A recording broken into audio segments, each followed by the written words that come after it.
Alleluia, Alleluia, Alleluia, Alleluia.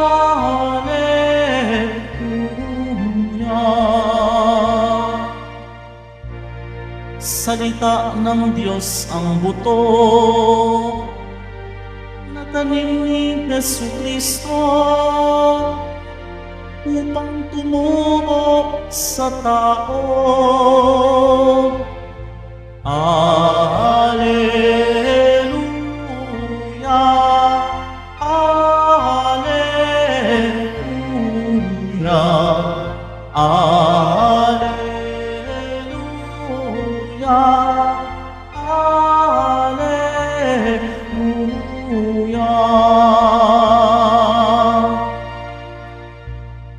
Sumainyo ang Panginoon. At sumayo rin. Ang mabuting balita ng Panginoon ayon kay San Mateo.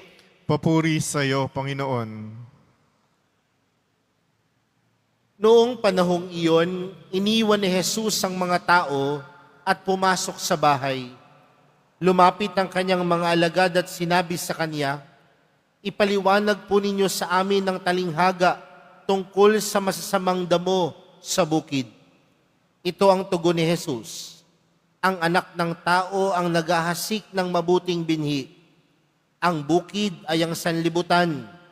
Ang mga taong pinaghaharian ng Diyos, ang mabuting binhi, at ang mga taong pinaghaharian ng Diablo, ang masasamang damo. Ang kaaway na naghasik ng mga iyon ay walang iba kundi ang Diablo. Ang pag-aani ay ang katapusan ng daigdig, at ang mga anghel ang mga tagapag-ani. Kung paanong iniipon ng mga damo at sinusunog, gayon din ang mangyayari sa katapusan ng daigdig. Susuguin ng anak ng tao ang kanyang mga anghel at iipunin nila mula sa kanyang pinaghaharian ng lahat ng nagiging sanhi ng pagkakasala at ang lahat ng gumagawa ng masama, at iahagi sa maningas na pugon. Dooy mananangis sila at mangangalit ang kanilang ngipin, at magliliwanag na parang araw ang mga matuwid sa kaharian ng kanilang Ama. Ang may pandinig ay makinig. Mga kapatid, ang mabuting balita ng Panginoon. Pinupuri ka namin, Panginoong Hesukristo. Maupo muna po ang lahat. Magandang hapon po sa inyong lahat. Pwede po bang batiin ang katabi ng magandang hapon? Tayo pa din po ay nasa Martes, ngayon pong 17 linggo sa karaniwang panahon. At kung kayo po ay dumadalo ng banal na misa nitong mga nakaraang linggo, ang atin pong mga ebanghelyo ay laging nagpapatungkol sa talinghaga ng Panginoon.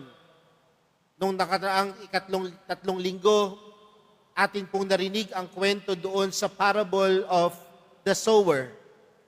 2 linggo na po ang nakakalipas, ang atin pong napakinggan na ebanghelyo ay nagpapatungkol sa talinghaga, patungkol sa trigo at masasamang damo.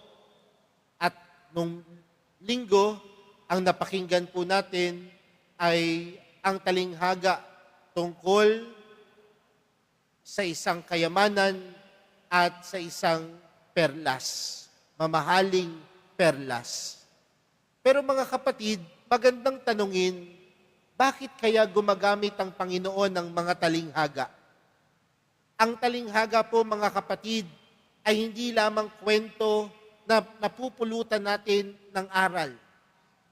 Ngunit alam po natin mga kapatid, ang paggamit ng Panginoon ng talinghaga ay pagpapalalim ng ating pananampalataya sa Kanya.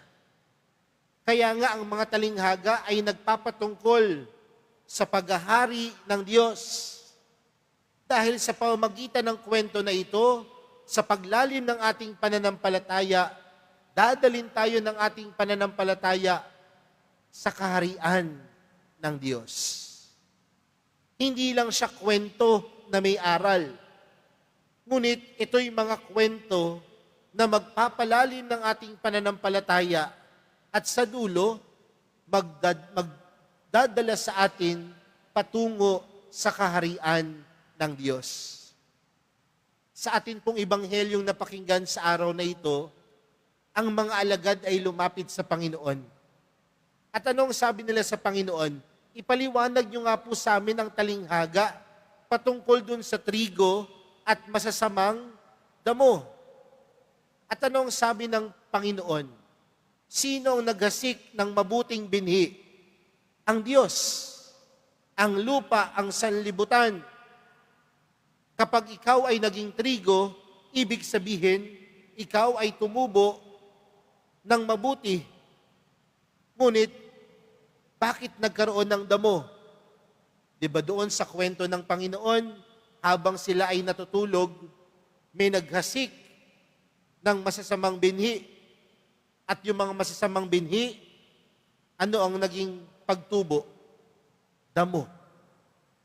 At sa dulo, ang sabi ng Panginoon, ang mga anghel, pagsasama-samahin ang mga trigo at pagsama-samahin ang mga damo. Ang masama at ang mabuti. Pero mga kapatid, alam natin ang turo sa atin. Ang turo sa atin ng Diyos na ang lahat ng bagay ay ano? Mabuti. Lahat ng nagmula sa Diyos may taglay na kabutihan. Pero ang nakakalungkot lang, alam natin na tayo ay may taglay na kabutihan, pero maraming pagkakataon, ang pinipili natin ay ang masama.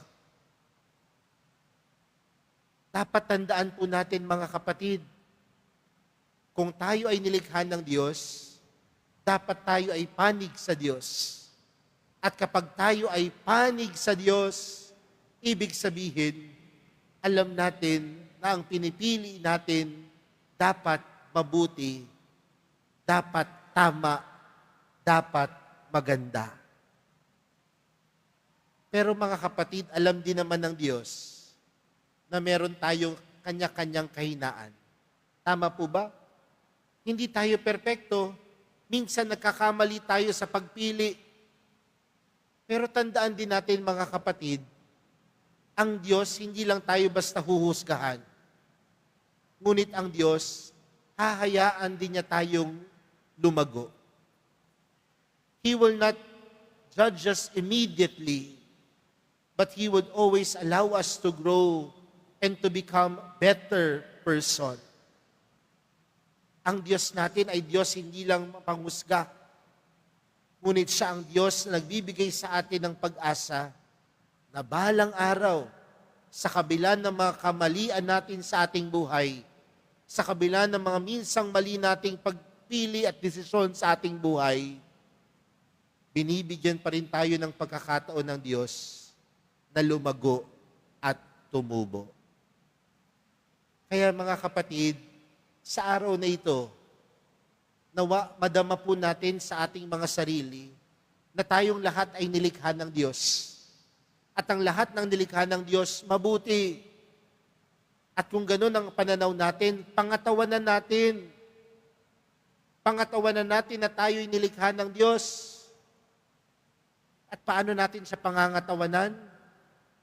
Piliin natin kung ano ang tama.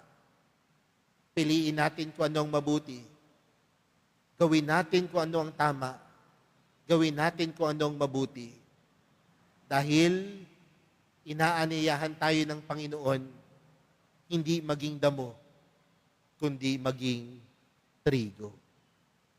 Trigo na namumunga ng kabutihan. Trigo na namumunga ng pagmamahal. At trigo na namumunga kagaya ng pamumunga ng Diyos.